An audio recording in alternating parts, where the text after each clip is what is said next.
So let's talk about what's happening in the Horn of Africa. Yes.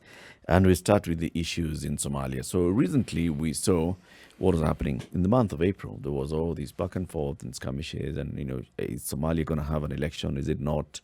The lower house of parliament in Somalia voting to extend the tenure of the president, and that then also bring up very many other issues, people pouring onto the streets, armed people on the streets, getting to a point where the president was like, okay, all right, so I hear you. Let me now hand over the responsibility of organizing an election to the prime minister. And that's the job now that was given to Prime Minister Mohamed Hussein Roble, who has called for a meeting of all stakeholders in the country to discuss the way forward on this particular matter. So the Somalia's National Consultative Conference is taking place today, and it's expected that the leaders from the various regions would come in, the federal member states would come in, and the candidates who had already fronted themselves and said we want to participate in this election would also come and attend this meeting, and other observers, hopefully, will be allowed into the meeting. What happens out of this meeting will determine the next course of action for Somalia in as far as planning an election is concerned, in as far as formation of government is concerned. But let's get more details on this from Rashid Abdi, our friend, who is a Horn of Africa analyst. He joins us on the line this morning. Good morning, Rashid. Good morning, John, and good morning, everyone. Good morning, Rashid. So, Rashid, we have seen and heard what has been happening in Somalia. But for the sake of understanding, I think let's just start with a brief background. What is it that was happening in April, and what has been happening since then?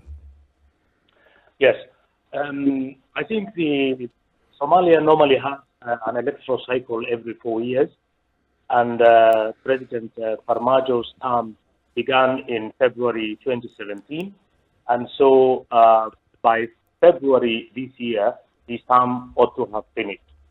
And the preparation for the elections actually began 3 years ago. Now, what made the Somalia whole process much more complicated was the fact that Farmajo wanted a one person, one vote. And the planning became extremely complicated. And the process of negotiating, I think, ways in which that can be made very concrete became also problematic. So there was a technical problem with the preparation for the one person, one vote, which took a long time. Then I think there was also a growing political problem within Somalia itself. Some of the federal member states not being on good terms with the current president. So what happened is that eventually these tensions bled into the electoral discussions and made them much more complicated. And so the haggling and the process of negotiating became much more intractable. So there was setbacks and then breakdown. So the process, I think, began to look up in last year from September onward, when an agreement was reached in Mogadishu, which basically moved away from the one person, one vote and reverted to the previous indirect elections, which was based on clan congresses or clan caucuses. So there was an agreement, broad agreement, on the outline of the next elections, and everything looked okay. And then, of course, the problem popped up then towards the end of last year, and then the president stayed on and said that he was not leaving until a new election took place. So in February 9th, there ought to have been a new president in Somalia, and the fact that this was seen by some as illegal complicated the picture much more, made even the divisions grow large. And then President Farmajo went back to Parliament and then asked for an extension of 2 years. He got an extension. 140 MPs voted for the extension, and then it seemed as if this was probably the nuclear button, and the whole electoral process unraveled. And then we saw the build-up of forces, the split within the security forces, and actually the bulk of Mogadishu being taken over by opposition forces. That ultimately forced, I think, Farmajo's hand. He came back and said he came back to Parliament, asked them to withdraw the 2-year extension, and then handed over the management of the elections to Prime Minister Roble. And I think that was the breakthrough which led to the process which is beginning this month. A few steps back, Rashid, and was there or is there a provision, or was it something that was assumed that would allow Farmajo to make this request in the first place for an extension of 2 years? Because it seemed as though it was something so normal. Well, okay, since we need time to figure things out, let's just take another 2 years. It seemed like it was just all right off the bat to have it done. Was it accepted? Was it allowed? Was there a provision created for such a thing to come about? And then it seemed as though the decision was made and then he went to Parliament to kind of gloss over it. Is that the way in which the operations had been predetermined, or was it high-handedness? I think one has to remember first that Somalia's constitution still remains a provisional constitution, which is subject to negotiations, and also a document which has not been, I think, properly drafted. So there's always room for divisions and also interpretations. Now, late last year, Farmajo, the Speaker of Parliament, the lower Parliament, actually passed through a motion which basically extended the institutions of government which said that the institutions of government, current government, will continue to exist until an incoming government is properly constituted. So that technically gives Farmajo, I think, the benefit of claiming that he is a sort of a caretaker in a caretaker role. But clearly, the process in which the motion was passed is deemed by many constitutional scholars as probably illegal, and I think no one probably accepted that outside Somalia. I think the extension was basically shut down by the entire international community, based, I think, not just on the political context, but also on a reading of the constitution which would make it illegal. Let me understand. So Farmajo was talking about one person, one vote being the way to go. And there seemed to be others who did not think that this would be the way to work. How else? What are the other options for getting this election done? The 3 electoral cycles in the past were based on a very complicated Somali formula called 4.5. Somalia has 4 major clans and a smaller clan, which is the minority clans. So all these are very complex mathematics. And so the formula for selecting the clan delegates, who will then select a parliament, and then the parliament will basically elect a president, and then a president appoints a prime minister. So for 3 previous elections, it was based on a 4.5 system. The logistics is fairly simple, whereby all the clan chiefs will gather together, appoint an electoral college, and then this electoral college will be the one making the selection of the process. Now, what made the process, I think, this electoral cycle much more complicated is the fact that the current occupant of Villa Somalia, Farmajo, basically wanted a one person, one vote. Now, there is a history behind the one person, one vote, because in 2017 and 2018, during discussions, the federal member states and the federal government of Somalia basically approved or initialed the plan. And they said that we are fed up with being a clan democracy and we want to become a multi-party democracy. So this was seen as a progressive step by many people, and the international community also came on board and said that this makes a lot of sense, and this is how Somalia should evolve.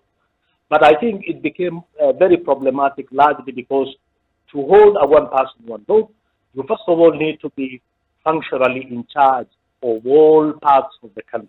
And that is not the case. The federal government of Somalia controls very little territory beyond the capital. The federal member states themselves, with the exception probably of Puntland, the rest of the federal member states, the bulk of probably or significant chunks of territory is actually occupied by Al-Shabaab. So this created a big conundrum. How can you hold a one-person vote in a nation where significant parts of the country is actually held by an insurgency? That is why there was, I think, pressure on Farmajo to drop the plan. And actually, the former Prime Minister Hassan Khaire himself went to a discussion with Farmajo and said that the opposition is making a lot of sense. Let's drop this bill, and that I think led to him being also removed through a parliamentary vote. So I think, to cut a long story short, this one person, one vote is an aspirational, I think, model, which would make a lot of sense and would mark or constitute a progressive, I think, step. But at this current juncture, I think the view of many Somalis, and as well as experts, is that it is not feasible to hold a one person, one vote in Somalia at this current stage. Let me ask this question. I hear it being referred to, this one man, one vote, as being progressive. Political systems, from where I sit or from where I stand, are supposed to serve the interest of the people of that particular country. Now, if the people of Somalia have evolved a system that is based on clan aspirations, I am assuming that clan aspirations also is representative of the aspirations of the people. Or are we saying that clan aspirations don't represent the aspirations of the people? No, that's a very interesting, I think, way of looking at it. I agree with the sentiment that clan democracy, I think, is a form of democracy. However, I think many Somalis who have, I think, aspirations to build a much more modernized political system based on a multi-party democracy, I think see the 4.5 formula as an obstacle. And I think many of the Somalia's intelligentsia say that the 4.5 system is retrogressive, has served us for all these years, but it is time to move on and create another system. And I think partly you can understand why, because the 4.5 system, although has allowed for representation, has also moved Somalia or made Somalia much more entrenched into the clan politics and clan contestations as well. And I think in a country like Somalia, which is where the clan is the organizing principle of politics, you can see why many progressives will want to move the country towards an issue-based, multi-party, non-clan-based system. So it does make sense, I think, in the future to have that kind of, I think, system. But at this current stage, I think the circumstances will not allow for one person, one vote, and Somalia will have to revert to, I think, the 4.5 formula or the indirect elections. Take an example of, say, a country like Germany, all right? I'm giving Germany as an example because it also has a federal system, okay? Now, before it was unified by Otto von Bismarck, they were all separate states, not very different from Somalia. They just, each enclave just doing their own thing. And even as we speak now, you could argue that the federalism is actually tribal-based because the people who come from that region have commonalities, they have similarities. It isn't really different. But they have come to an understanding that maybe they need one unifying leader, and there's a way in which they've evolved and worked this thing out. The reason why I'm not moving from this particular point is that the fact that something is based on clanism, as we're calling it, doesn't mean it isn't democratic. And also, from where again I sit, or should I say from where I stand, if you're talking about opposition politics, man, clanism provides a perfect opportunity for that sort of forum, because the interests will be different. The pursuits of the people will be different. And who's to say that the clan don't have the intimate knowledge of what each particular community requires? You see, here in Kenya, we have a county system. Yeah. It's also a sort of a federal system, so to speak. But again, the enclave is based on regions, and these regions are based on communities that we call tribes. Now, I see it as more of an issue that's arising from the Western perspective of what a democracy ought to be, and them saying that what they think is a perfect democracy is what should be a perfect democracy. And I'm saying, no, that's not entirely true. Yeah. No, I think those are excellent points. It is a dilemma, I think. Somalia, I think, is still, in many ways, a traditional clan-based society. The clan remains an organizing principle. It determines a lot of things, politics and economics as well. So it doesn't make sense, I think, to dismantle the clan system in a process of modernizing Somalia, because clans will continue to exist and clan identity will continue to trump national identity. Mm-hmm. So it does make sense, I think, to build political systems, or rather electoral systems, based on those realities. And I think that's why the 4.5 system was originally conceived. And we have had 3 relatively successful electoral cycles based on the 4.5 system. Now, the current leader of Somalia, Farmajo, spent 30 years in the United States. He's a card-carrying Republican, and I think has imbibed all those ideas of democracy from the United States, and wanted actually very much to move Somalia toward the one person, one vote. And what so that there is a perception that also the one person, one vote is not just simply an ideological, an ideological issue for Farmajo. It is also, I think, a sort of tactical issue for him as well, whereby he does not have a natural constituency like other powerful opposition leaders. He comes from, or his family originated from central Somalia, a region called Galmudug, where his clan is based, but then also his clan is based in the Juba parts of Somalia.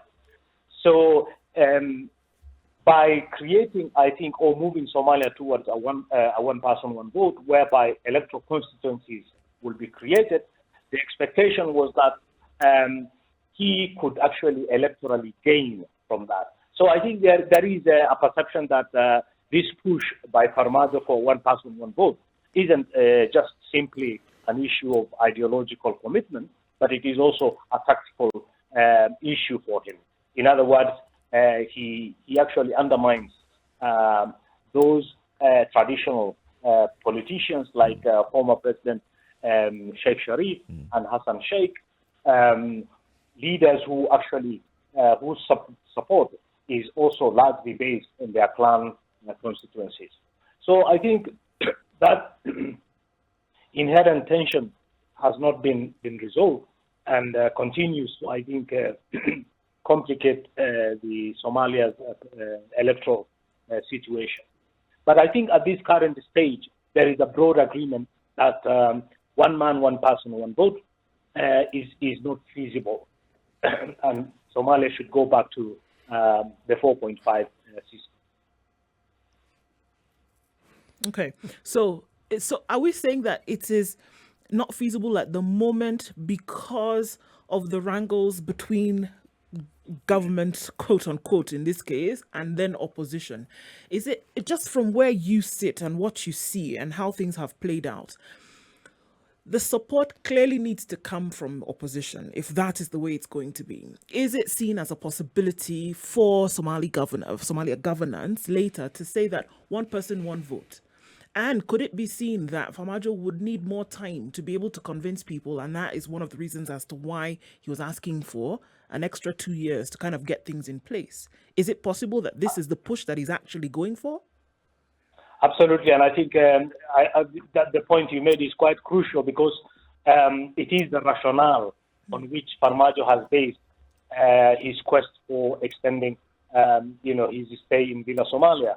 That it is crucial for him to get this extension in order to plan the one person, one vote, and then have that and then leave. So I think this is a leader who is speaking his claim on this very powerful argument that Somalia needs a one person, one vote.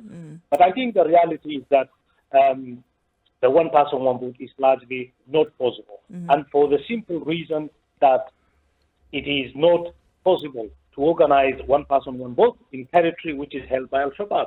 And that constitutes, a large chunk of the country.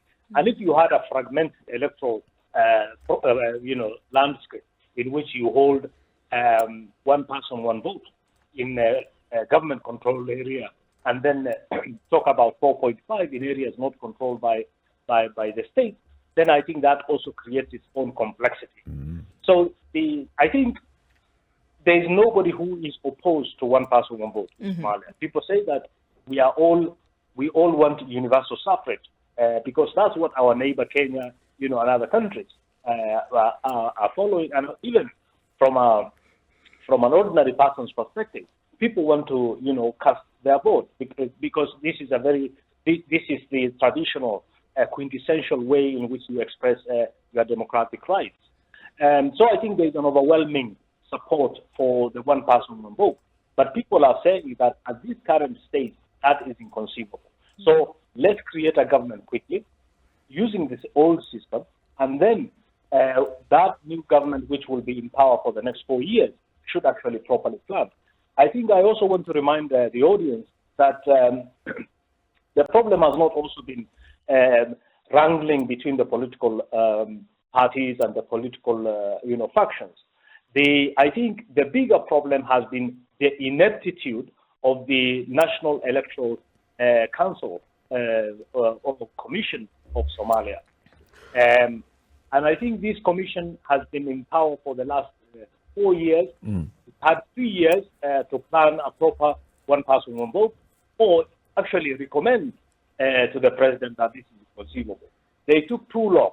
It was only late last year, I think November or September thereabout, when the chair lady of the Electoral Commission went to Parliament and basically admitted that the one person, one vote could not take place, largely for all the variety of the reasons I have cited, an appeal for more time to allow the Commission to plan. But I think the dysfunction, the electoral dysfunction in Somalia can also be attributed to the fact that you had a very incompetent electoral commission. In the Situation Room, this and every weekday morning, you have Eric Latif, Ndu Oko, and C.T. Muga. Joining us on the line is Rashid Abdi, who is a Horn of Africa analyst. We're talking about Somalia. There's a meeting that's being held today in Mogadishu, the Somalia National Consultative Conference, that will discuss the planning for the next election. Now, Rashid, who has been invited to this meeting and what's expected the outcome of this meeting? The meeting would involve all the federal member states. This is the government of Jubaland, the government of Puntland, Hirshabelle, Southwest State, and Galmudug. And also it will involve, will be chaired by the Prime Minister Roble, and that is quite crucial because I think this would be the first time this meeting between the federal government and the federal member states is being chaired by the Prime Minister. And this came about when Farmajo basically said that he is relinquishing his role as the chair of these processes. So I think this is an important moment for Somalia, and also I think marks a major compromise on the side of the Gila, Somalia, to basically let go of the tight control which they had over the process. And this is designed to give, I think, confidence to the federal member states and also to allow the Prime Minister to steer the process. So I think the Somali street and also domestically, but also regionally and internationally, all the eyes are today focused on Mogadishu and what's going to happen today, which will determine where the country will go. There's a lot of, I think, goodwill on the part of the Prime Minister. He enjoys a lot of goodwill. And there is also a tremendous support for him within even the opposition. So this is a very interesting and I think auspicious start to this meeting. Having said that, I think no one also should be under any illusion about how intractable and how complex some of these sticking points are. And the sticking points are majorly three. One, of course, is over the issue of Gedo, control of the Gedo region, which is part of Jubaland. And this has been a big tussle between Mogadishu and Kismayo. And for the last 1 year, the federal government of Somalia has built up a lot of military power in Gedo, and there has been a lot of tensions and sometimes clashes between the government of Jubaland and also federal government troops. So the tensions have been building up largely because I think both President Madobe of Jubaland as well as Farmajo, I think, want to control and determine the context in which elections are taking place in Gedo. So I think the electoral politics has complicated the traditional problems in Gedo. So that's one major sticking point. The Kismayo government has basically demanded a withdrawal of troops. They have also demanded changes into the way in which the electoral college system is applied in Gedo. Another problem is also, and this is a very intricate problem, is the involvement of clans in northern Somalia into the process of election of Somalia's electionary. Controversially, for the last 3 electoral cycles, clans based in Somaliland, which is the breakaway region of Somalia, have been involved in the electoral system in South Somalia. This is a way in which the South can take its claim on Somaliland.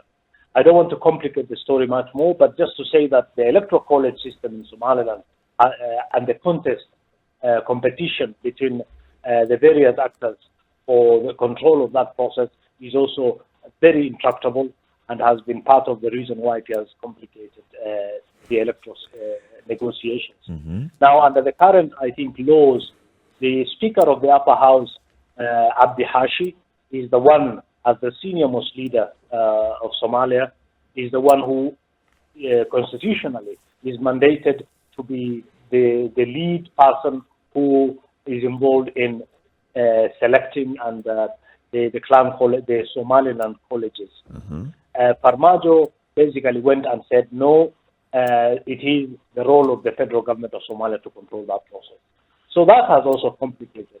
And the most complicated, of course, is the fact that the current at the national level, the electoral college at the national level, is largely packed by individuals who are supportive of Farmajo's position. And controversially, some of them are actually civil servants, military officers, security officers. And that has not been, has been one of the biggest complaints of the opposition. To say, how can we have credible, fair elections when the electoral committee, the commission at the national level, is actually packed with individuals who are close to Farmajo. So that has been, I think, one of the reasons. So the opposition, so these 3 issues will be on the table today.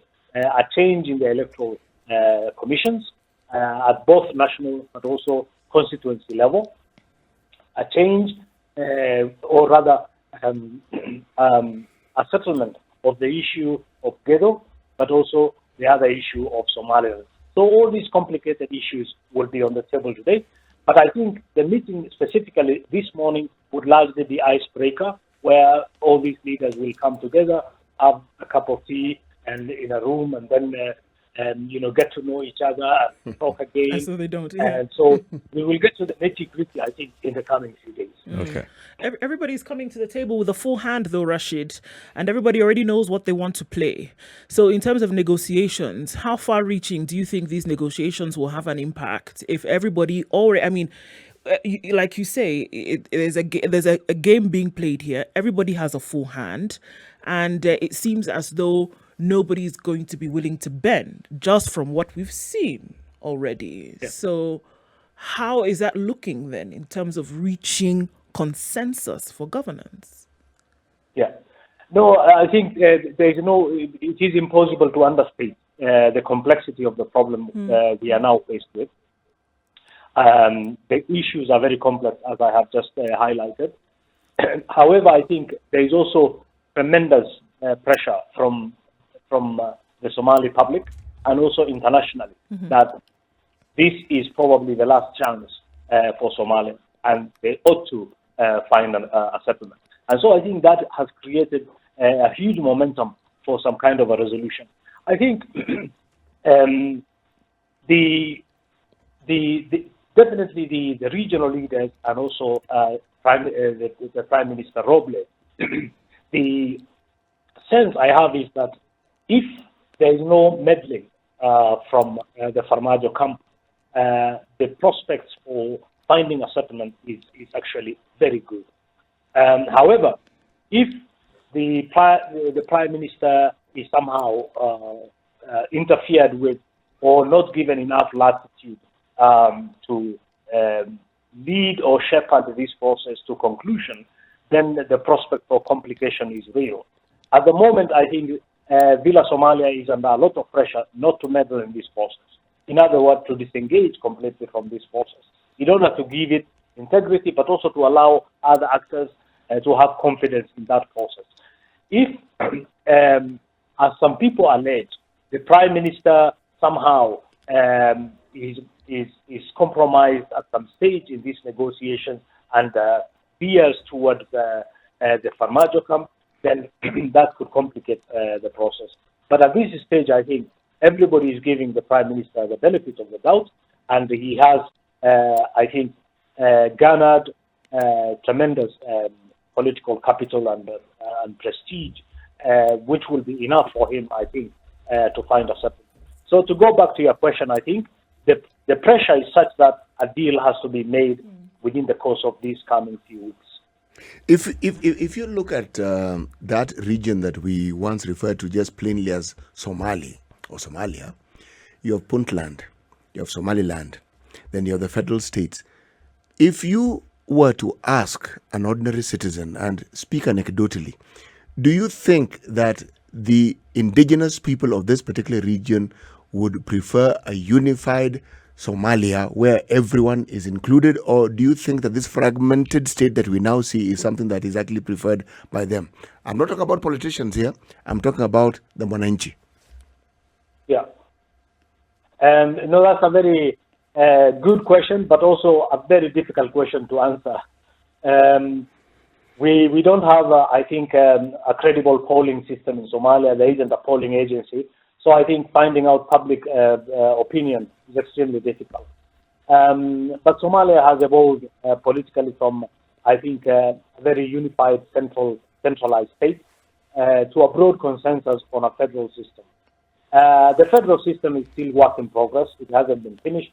The many technical and legislative issues about on the technical side of devolving power and resources have not been properly demarcated.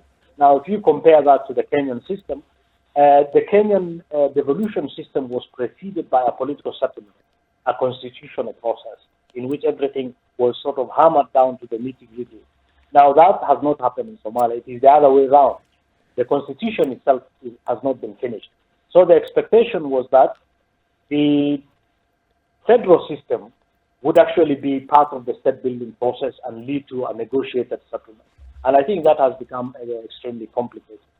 But there is, I think, in the periphery, in the regions, in rural Somalia, a lot of, I think, desire for some kind of autonomy, for some kind of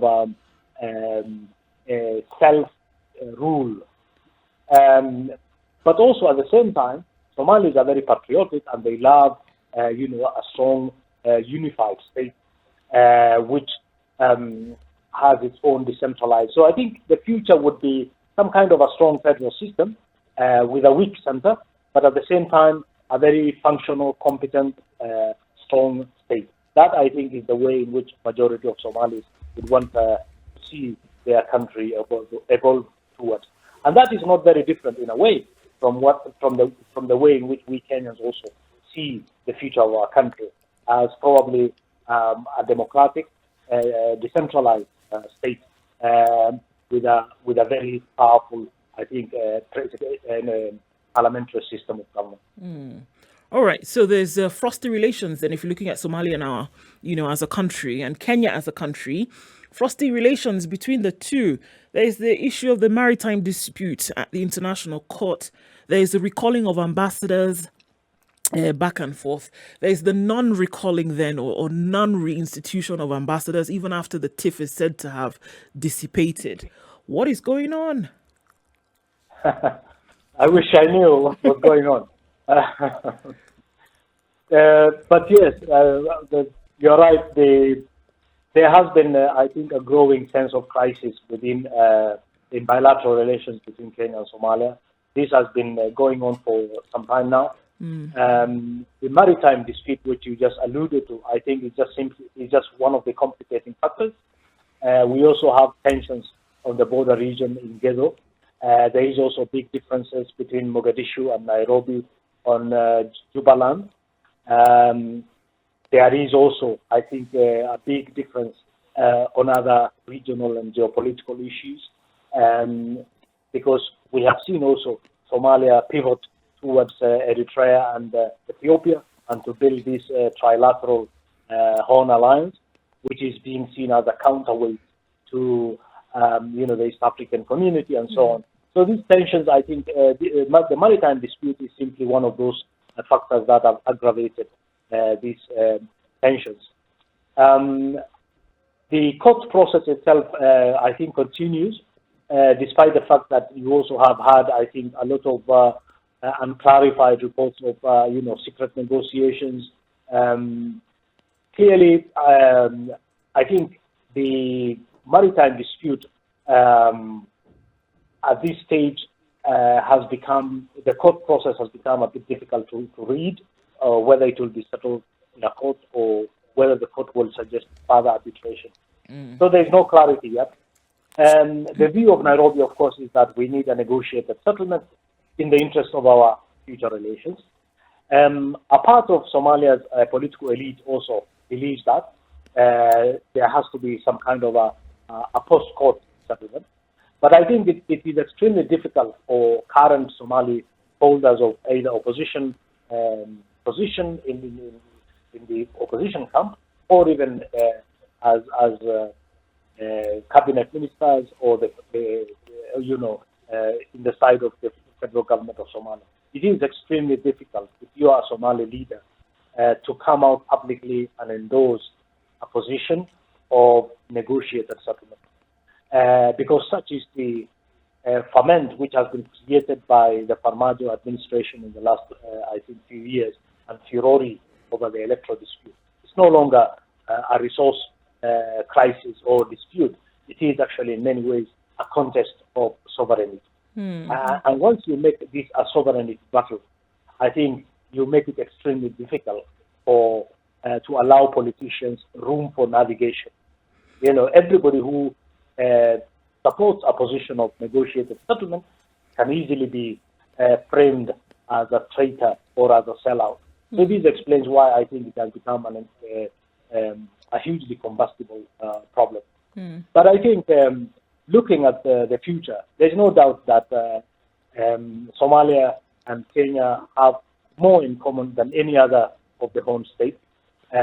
For a long time, you had a massive refugee population from Somalia, which has lived in camps in northern Kenya. The number has reduced, but you now have almost 3 generations of Somalis who have lived in Kenya, who have gone back speaking Swahili and knowing Swahili, knowing the culture of Kenya extremely well. You also have clans straddling both sides of the border.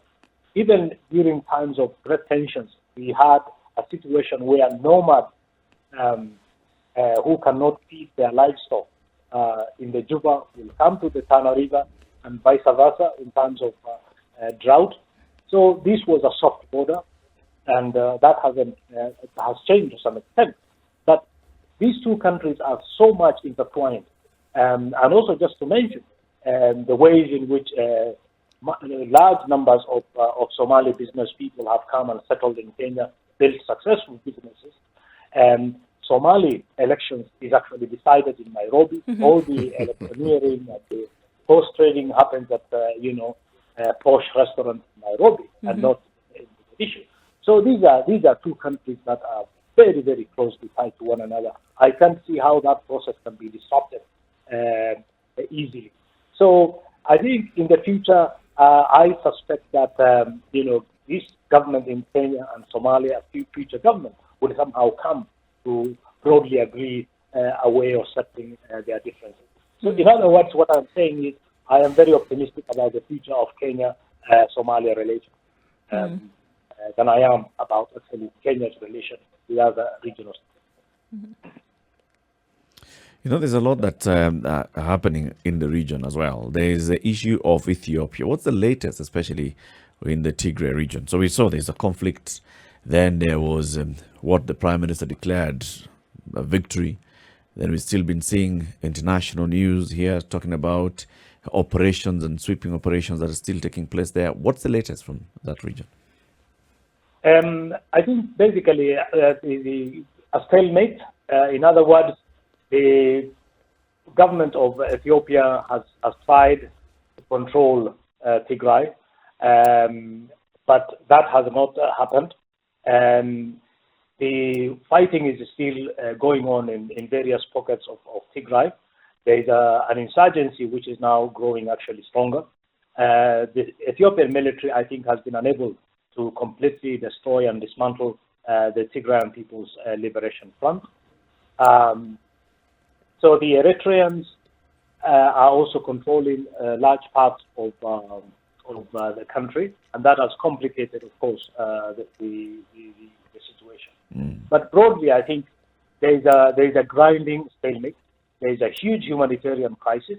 There is actually reports of 4.5 million people facing prospects of starvation in coming weeks, unless there is an urgent international delivery of supplies and food, which again is tragic because the government and the Ethiopian, the Eritrean military in particular, are obstructing aid to some of these victims of conflict. So Tigray is an extremely horrific situation, and it is a big crisis for Ethiopia. At the same time, you also have border tensions between Ethiopia and also Sudan, which is escalating. You also have another big unresolved problem, which is coming up, which is this crunch date in July when Ethiopia will begin filling the dam unilaterally without an agreement. Talking of Ethiopia, I have to ask this question. Yeah. There is a large ethnic Somali community in Ethiopia. Yeah. Just as the ethnic community in Kenya influence what happens in Somali, what influence does this particular group in Ethiopia have in the goings-on in Somali? In Ethiopia, you mean?